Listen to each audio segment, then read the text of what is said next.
जब हम पाकिस्तान और इंडिया की बात कर रहे हैं और चैंपियंस ट्रॉफी की बात कर रहे हैं तो एक ही चीज आपके जहन में आती है कि हमने चैंपियंस ट्रॉफी 2017 इंडिया से हार के शुरू की थी और फाइनल में इंडिया को हरा के खत्म की थी। और जिस तरह कौन भूल सकता है वो कि कंसेक्यूटिव 2 बॉलों पे विराट कोहली को आउट करना, एक दफा ड्रॉप कैच हो जाना और फिर अगली दफा फिर आउट करना, मोहम्मद आमिर की परफॉर्मेंस जिस तरह फाइनल में रही और पूरे चैंपियंस ट्रॉफी में जिस तरह इंस्ट्रूमेंटल रही।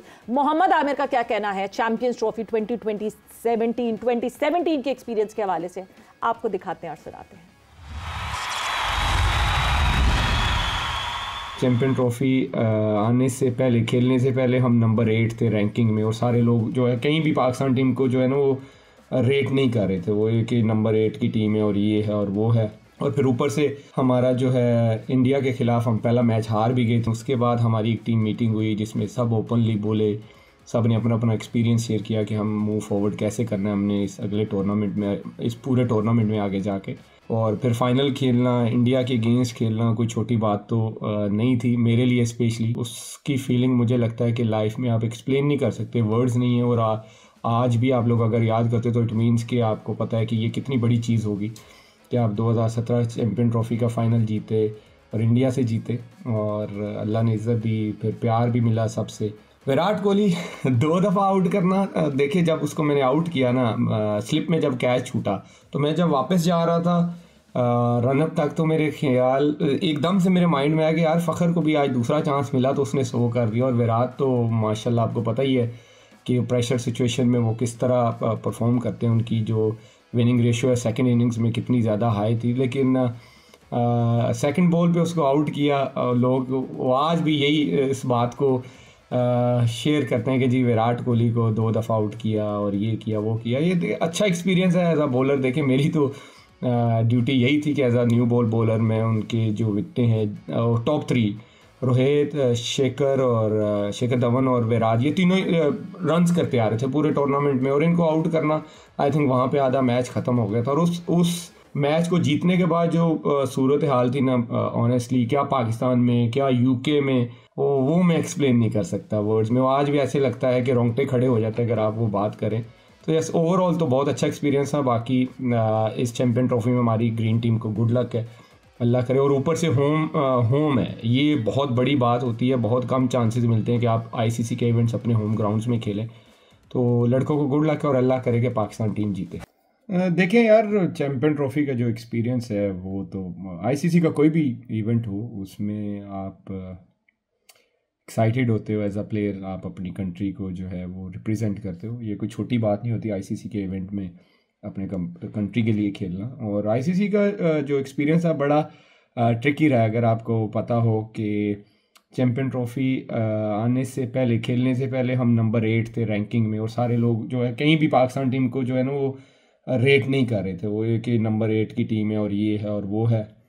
और फिर ऊपर से हमारा जो है इंडिया के ख़िलाफ़ हम पहला मैच हार भी गए थे। उसके बाद जो माशाल्लाह सब लोगों ने और मीडिया ने जो है ना बहुत तबरकात हमें दिए थे, बहुत गालियां पड़ी थी, बहुत तनकीद हुई थी। लेकिन उसके बाद हमारी एक टीम मीटिंग हुई जिसमें सब ओपनली बोले, सब ने अपना अपना एक्सपीरियंस शेयर किया कि हम मूव फॉरवर्ड कैसे करना है हमने इस अगले टूर्नामेंट में, इस पूरे टूर्नामेंट में आगे जाके। तो वो एक बहुत अच्छा एक्सपीरियंस था। फिर उसके बाद जैसे हमने साउथ अफ्रीका के ख़िलाफ़ कमबैक किया, फिर श्रीलंका को हराया, फिर इंग्लैंड को सेमीफाइनल में हराया और फिर फाइनल खेलना, इंडिया के अगेंस्ट खेलना कोई छोटी बात तो नहीं थी मेरे लिए स्पेशली। पहला फाइनल था इंडिया के अगेंस्ट मेरा क्रिकेटिंग करियर में और उसको जीतना, उसकी फीलिंग मुझे लगता है कि लाइफ में आप एक्सप्लेन नहीं कर सकते, वर्ड्स नहीं है। और आज भी आप लोग अगर याद करते तो इट मीन्स कि आपको पता है कि ये कितनी बड़ी चीज़ होगी कि आप 2017 चैम्पियन ट्रॉफी का फ़ाइनल जीते और इंडिया से जीते और अल्लाह ने इज़्ज़त दी, फिर प्यार भी मिला सबसे और अल्लाह ने मेरे से भी परफॉर्मेंस करवा दी। हसन ने उस टूर्नामेंट में बहुत अच्छी बॉलिंग की थी और बैटिंग जो है फ़खर ने बहुत अच्छी की थी फाइनल में। तो ओवरऑल तो फिर आपको पता है सैफ़ी भाई की कप्तानी बहुत अच्छी रही उस पूरे टूर्नामेंट में। बॉलर्स को यूज़ करना, कॉम्बिनेशन को किस तरह चेंज करना, अगर आपको याद हो तो अहमद से स्टार्टिंग में परफॉर्म नहीं हुआ, वो फ़खर को लेके आए, फ़खर का एक डिफरेंट इम्पैक्ट था, वो मज़ा आया। फिर विराट कोहली 2 दफ़ा आउट करना, देखिए जब उसको मैंने आउट किया ना, स्लिप में जब कैच छूटा तो मैं जब वापस जा रहा था रनअप तक तो मेरे ख्याल एकदम से मेरे माइंड में आया कि यार फ़खर को भी आज दूसरा चांस मिला तो उसने 100 कर दिया, और विराट तो माशाल्लाह आपको पता ही है कि प्रेशर सिचुएशन में वो किस तरह परफॉर्म करते हैं। उनकी जो विनिंग रेशियो है सेकंड इनिंग्स में कितनी ज़्यादा हाई थी, लेकिन सेकंड बॉल पे उसको आउट किया। लोग वो आज भी यही इस बात को शेयर करते हैं कि जी विराट कोहली को 2 दफ़ा आउट किया और ये किया वो किया। ये अच्छा एक्सपीरियंस है एज अ बॉलर। देखिए मेरी तो ड्यूटी यही थी कि एज अ न्यू बॉलर मैं उनके जो विकटें हैं टॉप 3 रोहित, शेखर धवन और विराट, ये तीनों रन्स करते आ रहे थे पूरे टूर्नामेंट में, और इनको आउट करना आई थिंक वहाँ पे आधा मैच ख़त्म हो गया था। और उस मैच को जीतने के बाद जो सूरत हाल थी ना, ऑनेस्टली क्या पाकिस्तान में क्या यूके में, वो मैं एक्सप्लेन नहीं कर सकता वर्ड्स में। वो आज भी ऐसे लगता है कि रोंगटे खड़े हो जाते हैं अगर आप वो बात करें। तो यस, ओवरऑल तो बहुत अच्छा एक्सपीरियंस था। बाकी इस चैम्पियन ट्रॉफी में हमारी ग्रीन टीम को गुड लक है, अल्लाह करे। और ऊपर से होम है, ये बहुत बड़ी बात होती है। बहुत कम चांसेस मिलते हैं कि आप आईसीसी के इवेंट्स अपने होम ग्राउंड्स में खेलें। तो लड़कों को गुड लक है और अल्लाह करे कि पाकिस्तान टीम जीते। Thank you. Photo team Pakistan जो 2025 में फीचर करेगी पाकिस्तान के लिए। लाला, आईसीसी इवेंट जीतना, वो फाइनल जीतना और फाइनल जीतने के बाद के तासुरात, ज़मीन पे पाँव नहीं रखे जाते होंगे, क्या फीलिंग होती है? समझे कि सवेरा वर्ल्ड कप जीत गए ना, चैंपियंस ट्रॉफी कम तो नहीं है, वर्ल्ड कप ही है। और यही इसी माइंडसेट के साथ आपने हमारे लड़कों ने अपने मैच का पहला मैच से शुरू करना अगेंस्ट न्यूजीलैंड के हम चैंपियन रह चुके हैं, हम चैंपियन हैं मतलब, ठीक है। और उसी मोमेंटम को उनको कंटिन्यू करना पड़ेगा। और ये वो चीज़ है जिससे हम यहाँ पे बैठे, मैं यूसुफ, हम सब बैठे हैं यहाँ पे, हम अपनी टीम को सपोर्ट करने के लिए बैठे हैं। इस चीज़ को बार बार मैनेजमेंट को याद दिलाना पड़ेगा प्लेयर्स को कि आप लोग चैंपियन रह चुके हो, आप लोग चैंपियन हो अभी तक, तो ये एक और अपॉर्चुनिटी है, इसको कंटिन्यू करो। बिल्कुल। अच्छा यूसुफ साहब, जैसे एक माइंडसेट की बात हुई, फिर मोहम्मद आमिर ने बेस्ट ऑफ लक भी कहा पाकिस्तान टीम को। ये जो इर्द गिर्द की आवाज़ है, जो क्रिटिसिज्म आप पर होता है, लाजिम बात है, बहुत सारे लोग ये चाहते हैं कि जीते टीम, अपने अपने ख्यालात का इजहार करते हैं। क्या ये भी आपको मोटिवेट कर देते हैं प्लेयर्स को, यार ये तेरे बारे कह रहे हैं, कोई रन ही नहीं कर रहा? क्रिटिसिज्म को अगर आप पॉजिटिव लेंगे ना तो फ़ायदा होगा। जब हम लोग खेलते थे ना तो उस टाइम भी लोग बैठते थे, जैसे हम बैठे हुए आज, उस टाइम भी प्लेयर बैठे होते थे, तो बात सुनता था मैं, रात को ना ज़रूर बात सुनता था। नाराज़ नहीं होते थे उन लोगों से? नहीं, उसमें से कई चीज़ें बड़ी अच्छी भी मिलती हैं। अच्छी चीज़ें मिलती हैं, जैसे ज़हीर भाई बैठे हों, जावेद भाई बैठे हों, बड़े प्लेयर्स बैठे होते थे, तो बात आप सुनते हैं ना। अगर ठीक है कोई चीज़ ऐसी होती है जो हमें ठीक नहीं लग रही, तो उसको आप इग्नोर कर दें, लेकिन उनमें से आपको बैटिंग का टिप बहुत अच्छी चीज़ें मिल सकती हैं। तो ये हो सकता है कि हमारी तरफ से भी इनको कोई ऐसी चीज़ें हो जो उनको अच्छी ना लगें, लेकिन हो सकता है कोई अच्छी चीज़ भी हो, उसको पिक कर लेना चाहिए इनको, उनको फ़ायदा होगा, इनको फ़ायदा होगा तो पाकिस्तान को फ़ायदा होगा। तो मेरा ख्याल है पॉजिटिव लेके, क्योंकि देखते सारे ही हैं, सब सोशल मीडिया पे सबकी बातें सुन रहे होते हैं। अगर इनको किसी की बात ठीक लगती है तो उसको चुप करके ले लें, और अगर बुरी लगती है तो उसको इग्नोर कर दें, क्योंकि ये तो टीवी पे सबने कोई ना कोई बात करनी है। बिल्कुल जाहिर सी बात है। और जो चीज़ अच्छी है उसको ग्रैब कर ले तो आपका अपना ही फायदा होगा। बट साथ ही साथ जिस तरह आपको मैं बार बार बताती जा रही हूँ कि जोर का जोड़ का हिस्सा आप भी रहेंगे ऑल टुगेदर इस शो में। सो फिर बारी आ गई है आस्क यूसुफ, और यूसुफ आपसे जो है वो सवाल पूछा है, कोट कैनवस यहाँ पे कहते हैं। यूसुफ भाई, आप अपने टाइम के one of the best batter हैं, आपके ख्याल में बाबर का असल में क्या मिस्टेक कर रहे हैं, वो अगर ना करें तो चैंपियंस ट्रॉफी में अच्छा परफॉर्म कर सकते हैं? अच्छा, जो मुझे लगता है, क्योंकि मैं रिसेंट साथ भी रहा हूँ, देखता भी रहा हूँ चीज़ें, और मुझे लगता है कि कुछ ना कुछ उसने अपनी जो पास्ट की बैटिंग टेक्निक थी उसमें चेंज हुआ है कुछ, जो उसको नहीं पता चल रहा, क्योंकि उसी बंदे ने रन्स किए हुए हैं ना, फास्टेस्ट 6000 रन्स हैं, और भी उसने जितने भी उसके रिकॉर्ड है उसी ने किए हुए हैं। इसका मतलब कोई ना कोई चीज़ मिसिंग है उसकी, उसको बेहतर करना पड़ेगा। और उसको देख रहे भी होंगे, कोई बहुत से लोग देख रहे होंगे, मैंने भी देख के जो चीज़ें ऑब्ज़र्व की थी, वो मेरी कोशिश थी कि उसको एकेडमी में ठीक करूं, लेकिन समहाउ वो हमारी मुलाकात इतनी हो नहीं पाती थी, या वो किसी और से मशवरा करता होगा, किसी और से बात करता होगा। मेरी आदत नहीं कि मैं ज़बरदस्ती किसी के पास जाके कहूँ कि आप ये करें, ढूंढ के लाएं कि वो किससे मशवरा करें। अब ये आइडिया नहीं, ये सवाल यूसुफ से मैं एकेडमी में था, ये सवाल यूसुफ से इस तरह पूछ लें कि यूसुफ, क्योंकि काफ़ी लंबा करियर रहा है यूसुफ का, हर जगह कंडीशन में खेला, टॉप खेला है। जब नहीं होता था और एक्सपेक्टेशन बढ़ती थी, क्या आप अपने अंदर क्या चीज़ चेंज लेके आते थे या थोड़ा वेट करते थे अपनी एक इनिंग का? देखिए वो आप पैच आ जाता है, किसी भी प्लेयर पे आप पे बैड पैच आ सकता है, लेकिन ये बहुत लंबा हो गया।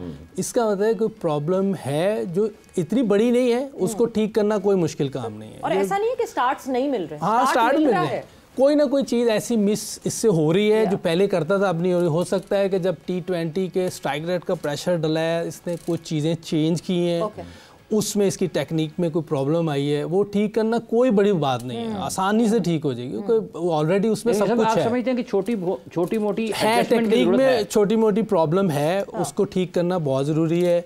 हो सकता है ये इसमें रन्स भी कर दे, लेकिन फिर दोबारा हो सकता है, क्योंकि आप देखें साउथ अफ्रीका से रन्स किए हैं लेकिन फिर दोबारा वही चीज़। पर्टिकुलरली क्या चीज़ ठीक करने की जरूरत है? टेक्निकली या मेंटली कोई ऐसी नहीं, मेरा ख्याल है कि पहले तो टेक्निक की वजह से रन्स नहीं हो रहे ना, अब प्रेशर डला हुआ है, उसमें मेंटली भी शायद थोड़ा सा उसको कुछ हो गया, लेकिन मेन जो चीज़ नज़र आ रही है मेंटल के अंदर, तो हमें नहीं पता कि वाकई वो मेंटली भी डिस्टर्ब है या नहीं है, लेकिन टेक्निकली आई एम श्योर कि उसमें कोई ना कोई प्रॉब्लम है। और वो इतनी ज़्यादा नहीं है, लेकिन वो उसको डिस्टर्ब कर रही है, उसको ठीक करना, उसको ट्यून करना बहुत ज़रूरी है। हाँ, मेंटल, हम माइंडसेट की लाला यही बात कर रहे थे कि it's not just the technique. ऐसे कैसे कि एक लड़का एक टेक्निकल था और टेक्निक भूल गया, ये तो वो वाली बात हुई ना, तैरना सीखा है तो अब तैरना आता है ज़िंदगी भर। ये वही तैरना है जो कि वो अगर वो स्टार्ट मिल रहा है और उसके बाद वो फोकस ऑफ हो रहा है और वो एक ऐसी लाउजी बॉल पे आउट हो रहे हैं जहाँ पे बाबर आजम नहीं आउट होते बनते। माइंडसेट कितना स्ट्रांग होना ज़रूरी है और कितना ज़रूरी है एक प्लेयर का खुद को ये सबसे पहले मानना कि मैं कुछ गलत कर रहा हूँ और मुझे उसको सही करना। अच्छा, मेरा आपकी सारी कुछ चीज़ें ठीक चल रही हो और टेक्निकली साउंड हो, सारा कुछ है, ठीक है, सब पूरी दुनिया आपको मानती हो, फिर आपसे परफॉर्मेंस नहीं होती, फिर डिपेंड करता है कि आप सोचते क्या हो। क्या नेगेटिव चीज़ें आपको ज़्यादा तंग कर रही हैं, बहुत ज़्यादा आप पे आ रही हैं, आप उसको अपने ऊपर हावी बहुत कर रहे हो, सोशल मीडिया बहुत देख रहे हो, ठीक है ना, आज के सोशल मीडिया के प्रेशर तो आ जाता है ना, आप ले लेते हो, तो डिपेंड करता है कि आप मेंटली कितने स्ट्रांग हो इन सब चीज़ों को अवॉइड करने में, और अपने आप को ये कहते हो कि मैं बेस्ट हूँ, बेस्ट रहूंगा और मैंने परफॉर्म करना है, करूंगा नहीं, करना है। ये अपने आप से जो जितने भी बड़े प्लेयर होते थे ये सब अपने आप से इसी तरह बात करते थे कि नहीं मैंने आज करना, ये मेरे पास मौका है, ठीक है। तो डिपेंड करता है कि आप यहां से कितने तगड़े हो, स्ट्रांग कितने, अपने आप को कैसे उठाते हो इस चीज में। अचानक कोई, हाँ जिस तरह यूसुफ ने कहा कि छोटी मोटी चीजें हो सकती हैं, लेकिन वो छोटी मोटी चीजों से इतना बड़ा फर्क नहीं पड़ना चाहिए कि इतना बड़ा गैप हो जाए जी, ठीक है ना। तो ये आप जिस तरह मैं कहता हूं कि आप अपने कोच बेहतर हो, यूसुफ को पता है कि इसके अंदर क्या चल रहा है, सामने वाले को नहीं पता चल सकता, तो अपना कोच यूसुफ बेस्ट है, ठीक है ना। तो हम अपने कोच बेहतर है, हमें पता है कि हमारी कमजोरियां क्या, हमें क्या चीज तंग कर रही है, तो इसके लिए अगर आप मेंटली स्ट्रांग होगे आप कर जाओगे, कवर कर जाओगे। अच्छा यूसुफ भी, जैसे भी बात बाबर की हो रही है, 25-30 रन हो जाते हैं, आपने कहा एक माइनर सी एडजस्टमेंट की जरूरत है, जैसे शाहिद भाई ने कहा कि आपने करना है आज, कल की बात तो और है कि कल करूंगा, आज करना है, तो आप समझते हैं कि कहीं ना कहीं ये जो एडजस्टमेंट की ज़रूरत है या फिर ये जो दबाव है, स्ट्राइक रेट का आपने जिक्र किया कि जब आप T20 क्रिकेट की तरफ जाते हैं तो आपको स्ट्राइक रेट की वजह से कुछ ना कुछ चीज़ें बदलना पड़ती हैं, तो ये 25-30 रन के ऊपर करीब आकर कुछ ना कुछ गड़बड़ होती है, तो ये तो इसको ये तो 25-30 अब आपको नजर आ रहे हैं, पहले जल्दी भी आउट हुआ है, वो भी चीज़ें हैं। आप देखें कि उसका अभी अगर जिस पे वो आउट हुआ है वो आप चिन से बहुत दूर खेला है। अच्छा, तो अब ये अब मेंटली है या टेक्निकल, मुझे टेक्निकल नजर आ रहा है। ठीक, मैं ये नहीं कह रहा कि मेंटली नहीं, मेंटली भी डिस्टर्ब होता है ना, इतनी लंबी आपकी वो फॉर्म खराब हो जाए तो इसका मतलब मेंटली भी बंदा डिस्टर्ब हो। पास्ट में ये टेक्निकल मिस्टेक हो रही थी, हाँ हो रही है ना। अब ऑस्ट्रेलिया पास्ट में जब जिस वक्त बाबर वाज ऑन, वही तो आपसे कह रहा हूँ कि पहले इसी बाबर ने स्कोर किया हुआ है, लाजिम बात है कोई टेक्निक में मिस्टेक हो रही है जो इतनी ज्यादा स्ट्रीक हो गई है। वो अगर आप ऑस्ट्रेलिया में देखें जो टेस्ट सीरीज खेला था, इतना गैप आ रहा था बैट और पैड में, जब आप इतना बैट और पैड में गैप आता है तो आप कंट्रोल से आपकी चीज़ें निकल जाती हैं, या वो स्लिप में जाता है या फिर अंदर से कभी लेग भी फोर हो जाएगा, कभी बोल्ड हो जाएगा। यही आप देखें कि इंग्लैंड के खिलाफ जो पहला टेस्ट मैच था बहुत फ्लैट विकेट, जहाँ एक टीम ने 800 कर दिया, एक ने 600 कर दिया, वहाँ पहले लेग भी 4 हो गए क्योंकि बैट बॉल लेट आया इधर से। इन कंट्रोल करना पड़ेगा, मगर अभी कंट्रोल करना पड़ेगा ब्रेक को, तो ब्रेक का वक्त हो गया है। जाते जाते फिर आपको याद दिलाती चलूं, आस्क लाला, #आस्क लाला, #आस्क यूसुफ, सवाल पूछ सकते हैं आप। सवाल पूछिए हमारे इस लाइव चैट पे और हम वो आपके सवाल पिक करेंगे और अपने लेजेंड से पूछेंगे। वक्त एक ब्रेक का है, ब्रेक पर जा रहे हैं, वापस आएंगे तो यस क्या करते हैं प्रेशर को हैंडल करने के लिए। सहवाग जो है वो गाने गाते थे, कुछ जो है वो सिंगल्स लेते हैं बैटर्स, वो भी पूछेंगे यूसुफ से एंड लाला से।